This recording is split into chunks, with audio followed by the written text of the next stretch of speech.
A few months ago, I made a video about what was then a new patch for the Heroes of Might and Magic 3 Horn of the Abyss mod. That was focused on the wasteland terrain, and I didn't really speak much about the factory town. However, in the last few months, we've actually gained quite a lot of information about what factory is actually going to be like. There's still a lot we don't know. For example, we don't have a release date yet. The Horn of the Abyss team does have a tradition of releasing new patches around New Year, but we have no confirmation yet that that's when it's going to come out. In this video, we're going to be taking a closer look at some of the things we do know about Factory so far. More information will be released in the coming months, but the mod team has already put out a few previews. We're probably not going to cover absolutely everything here. After all, it's a Russian mod and tracking down the latest information isn't always easy, but let's begin with what I think is a pretty huge piece of news. The Factory Town is actually going to have two different Tier 7 creatures. Before we get into the specifics, I think it's worth talking about what the Factory Town is actually supposed to be. If we compare it to the Cove Town, Cove felt like quite a natural fit for the game. It didn't really change things up too much, and it was fairly simple conceptually. That's one of the reasons so many people loved Horn of the Abyss in the first place. But Factory is not intended to be like Cove. It's not intended to slot perfectly into the game. It's intended to feel maybe even slightly out of place. And the actual concept of the town is more ambitious. To understand why, we need to go back and talk about Forge. For those who aren't aware, Forge was originally intended to be added to Heroes 3 as part of the Armageddon's Blade expansion. The concept of the town revolved around using advanced technology. Its units were intended to be significantly more powerful than the units from other towns, but they were also designed to be more expensive and to have lower growth rates. And while Forge was based on events from the Might and Magic RPG series, a lot of players felt that these science fiction elements in the town didn't fit into the world of Heroes 3 at all. For example, Forge's creatures literally included creatures with tanks, rocket launchers, jetpacks, and so on. One of their hero classes was even called the Cyborg. The fan reception was extremely negative, and the town was very rapidly scrapped. In the end, Forge was replaced by the Conflux Town, which was always intended to be added to the game, but it was originally intended to be added in the expansion after. In other words, the final official version of Heroes 3 could have had and was intended to have one extra town compared to what we ended up with. Over the next few years, a lot of players began to regret that Forge was cancelled, and there have been several attempts to add versions of it back into the game through mods. But there are still lots of players who find the idea of Forge completely out of place, and that hasn't changed, and those players remain relieved that it's not in the game. So in a lot of ways, it's not too surprising that a mod team as skilled as the Horn of the Abyss mod team found themselves pressured pretty early on to add Forge into the game. It's also fair to say that adding Forge to Horn of the Abyss would still be an extremely controversial decision. Some fans of the mod would love it, but others would feel that it's still the same flawed town concept that it always was. And that is where the idea for Factory came from. Factory is the mod team's attempt to find a middle ground. Similarly to the Forge, the Factory is a town about advanced technology. It has access to exceptionally powerful creatures, and it's a town that doesn't fit in quite as well as some of the others. Some of its creatures do feel a little bit strange and out of place compared to some of the creatures in other towns, but that's very much by design. In a way, the point is to do it in a less extreme and less controversial way than Forge would have. So instead of having that kind of sci-fi cyberpunk feel, it has more of a steampunk feel. It's still got access to that advanced technology, but it's just not on that same level. That doesn't mean everyone's going to like it. Some players won't like the fact that there are guns, units that look like cowboys, or the fact that some of the concepts of the Forge Town are still very much there. For example, Factory will add creatures that carry flamethrowers. The thing is, it's a compromise. It is different to the other towns, but not in that kind of extreme way. It doesn't have access to tanks, it doesn't have access to jetpacks. Like Forge, it is giving you more options to recruit powerful creatures than other towns would, but at the same time, Factory is going to take more time and more resources to build up than the other towns in the game will. And that's where we come to the clearest example we have yet of that kind of out there design philosophy. It's been announced that instead of being able to recruit one Tier 7 creature like every other town, Factory will be able to recruit two. One is the Dreadnought, which upgrades into the Juggernaut, and the other is the Couatl, which will upgrade into the Crimson Couatl. And to be clear, these are not Heroes of Might and Magic 4 style alternative creatures. You can in fact build both types of dwellings and both types of creatures in the exact same town. They're also not weaker than other Tier 7 creatures. In fact, we have a pretty good idea that their stats and abilities are going to be comparable to other creatures like Ancient Behemoths and Black Dragons. And I will go more into the specific stats later, but for now we're just going to focus on how the mod team is going to try and balance this. In a recent preview post about the Couatl, a member of the modding team described Factory as a town split into 2 different development branches. And it's not clear exactly how this will work, but it sounds like Factory players will be made to pick one of 2 branches from early on. And each branch will cover 4 of Factory's 8 creature types. The first branch is all about advanced technology, and that's going to cover creatures like mechanics, automatons, gunslingers, and dreadnoughts. And the second branch is all about mastering and enhancing nature. So that's going to cover halflings and their upgrades into grenadiers, as well as armadillos, sandworms, and Couatls. And I know not everyone is going to be familiar with the Factory creature lineup, and I will be talking about that later in the video, with the exception of the automaton, just because that hasn't actually been revealed yet.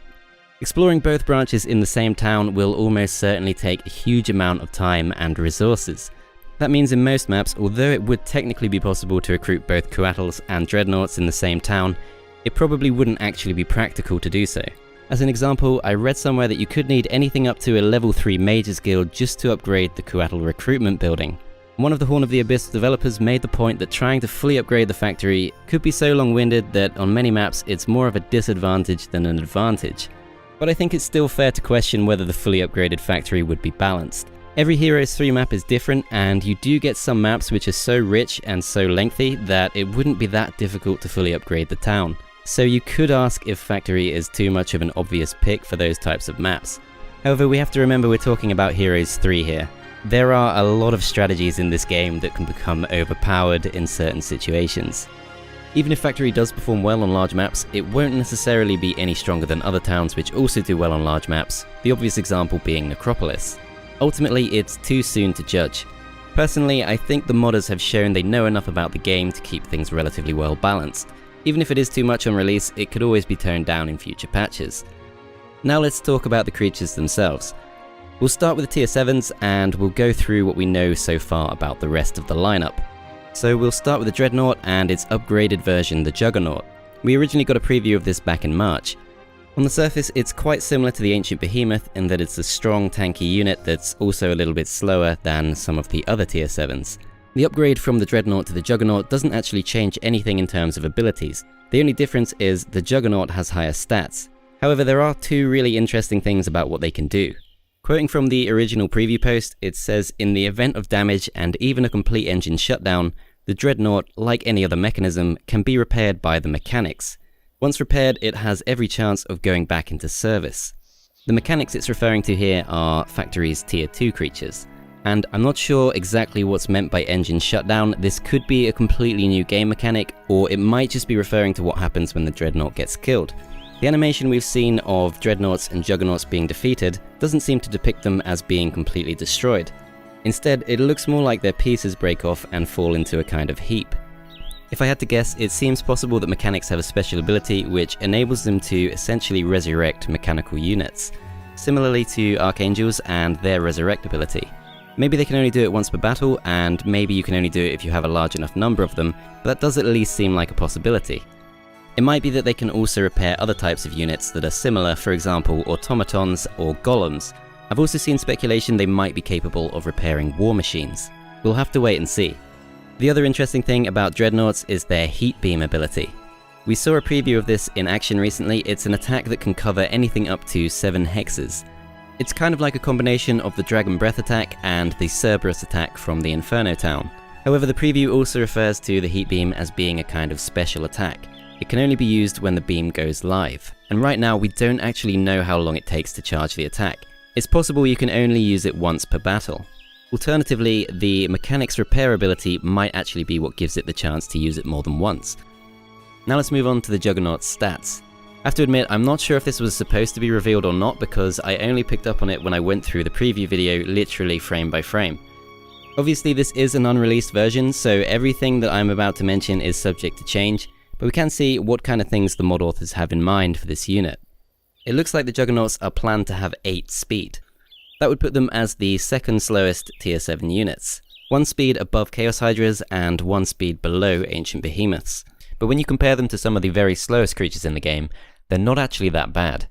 Similarly to Black Dragons and Ancient Behemoths, they have 300 hit points, but 30 base defense puts them 5 above the Dragons and 11 ahead of Behemoths. A defense stat of 30 also puts them 10 above the Haspids and 6 above Titans, which would make them the tankiest tier 7s in the game. The damage range of 50 to 60 is also the very highest among tier 7s. It's most closely comparable to the Titans, which do 40 to 60 damage, and Archangels, which do a constant 50. While the average damage range of the Juggernaut is higher than the Archangel does have a higher attack stat, so overall they'll probably deal pretty similar amounts of damage. And it's not quite so easy to compare them to Ancient Behemoths and Haspids, because both of those can boost their damage using their abilities. But ultimately, the Juggernaut is clearly going to be one of the strongest tier 7s in the game. The only thing really holding it back is its lack of speed. But on maps where a lot more speed is required, the other tier 7 creature of the factory, the Couatl, may prove to be a lot more useful. To me, the Couatl does add a kind of hodgepodge feel to the town because at first glance, it's not really clear what a kind of Mesoamerican rainforest creature is doing in the same town as cowboys and engineers. But all of that is intended to be explained by the factory campaign. One of the campaign missions for this town does look set to revolve around Factory's quest to capture and control Couatls as part of their mission to control and enhance nature. That mission also explains why the upgraded version of the Couatl does look a lot more muted than the original. The reason the Crimson Couatl looks so different is because it's specifically been bred to be a more combat-ready subspecies, at the expense of its original more vibrant appearance. Unupgraded Couatls are said to be quite frail, but Crimson Couatls have a much higher defense stat thanks to their armor. Similarly to the Juggernauts, there was a frame in the recent preview video for these which did show their potential stats. Their speed stat appears to be around 15. That would make them the same speed as Black Dragons, and also by far the fastest creature we've seen so far from the factory. With a damage range of 30 to 40, they are very similar to Archdevils, but Archdevils have 26 attack, whereas the Crimson Couatl is currently only planned to have 22. At the same time, 250 hit points with 22 defense would make them slightly bulkier overall than Chaos Hydras. Ultimately though, they're clearly not one of the stronger tier 7s on paper, so a lot of their use has to come from their ability. The unupgraded version of the Couatl has the Meditation ability, which enables them to become immune to all forms of damage and magic for one turn, but they can only do it once per battle, and they have to skip their turn in order to trigger it. We saw this in action in the recent factory preview video. The player sent their Couatl to meditate, and while the Couatl was immune to damage, they used Armageddon to wipe out their opponents. Something that is worth mentioning about this is it's not quite the same as other Armageddon tactics you might have seen in the past. The only reason it works so well is because the player sacrifices a Halfling in order to cast the spell. If the Halfling had been killed before the Couatl had a chance to use Meditation, the opportunity to cast Armageddon would have been missed, and that would probably make this tactic a bit less viable against human players.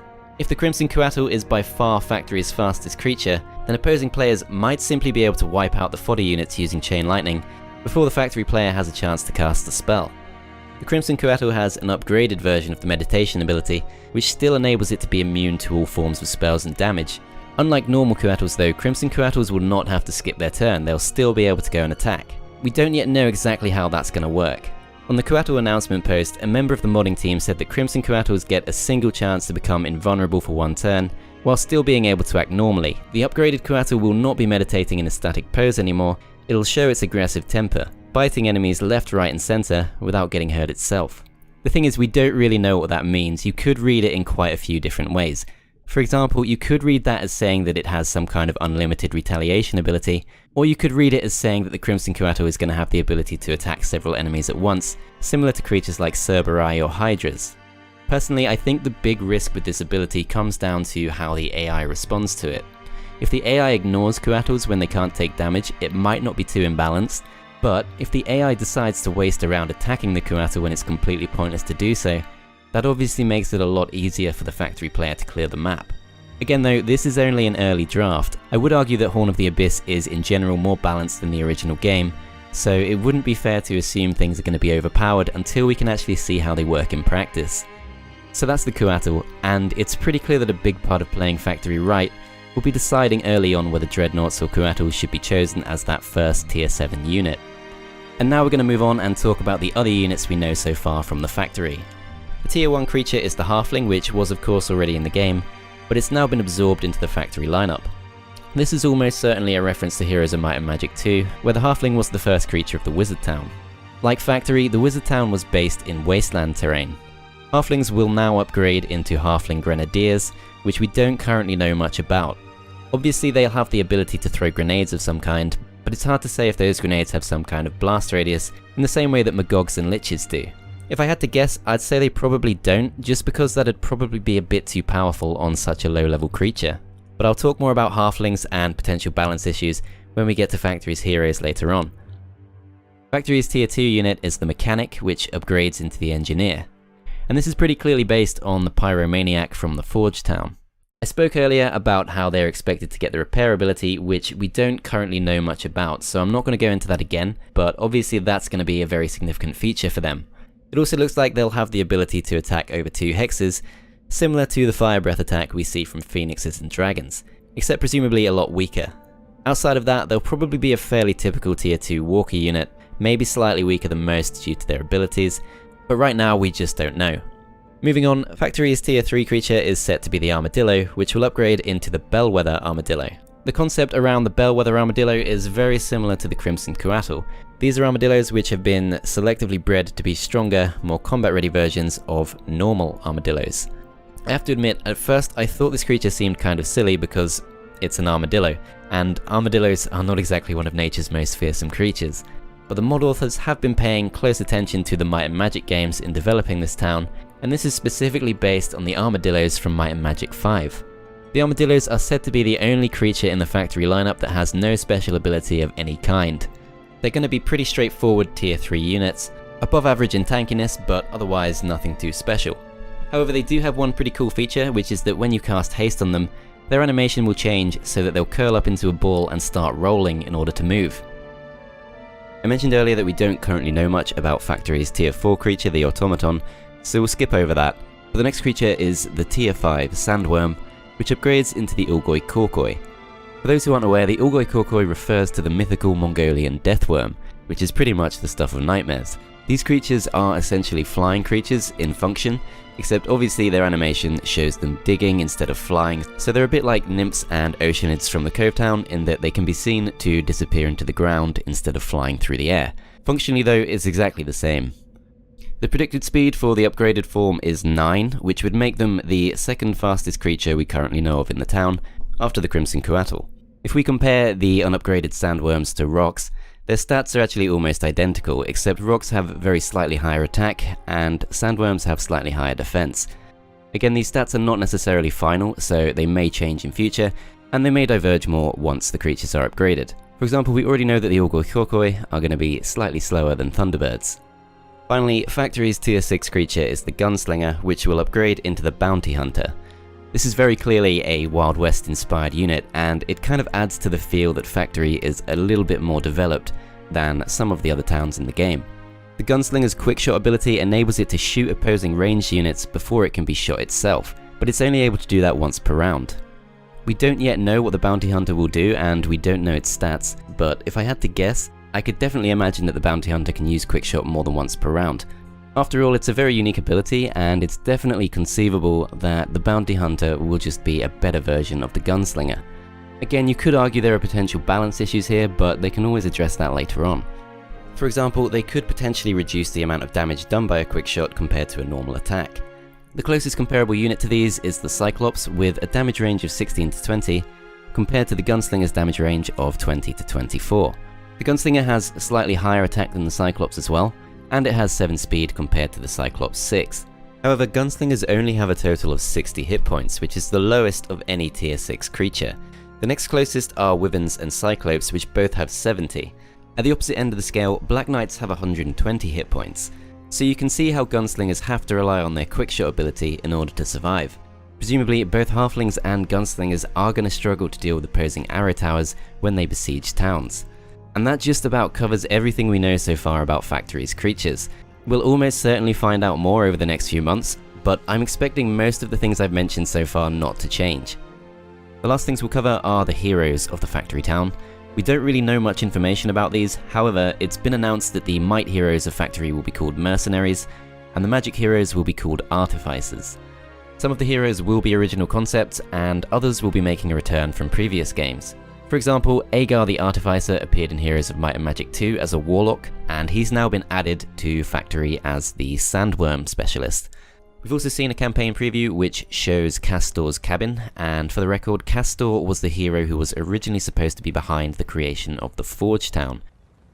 Another hero we've seen is Yangard, who is a scouting specialist, and for those who aren't aware, Horn of the Abyss has already added a scouting specialist to the game called Beatrice.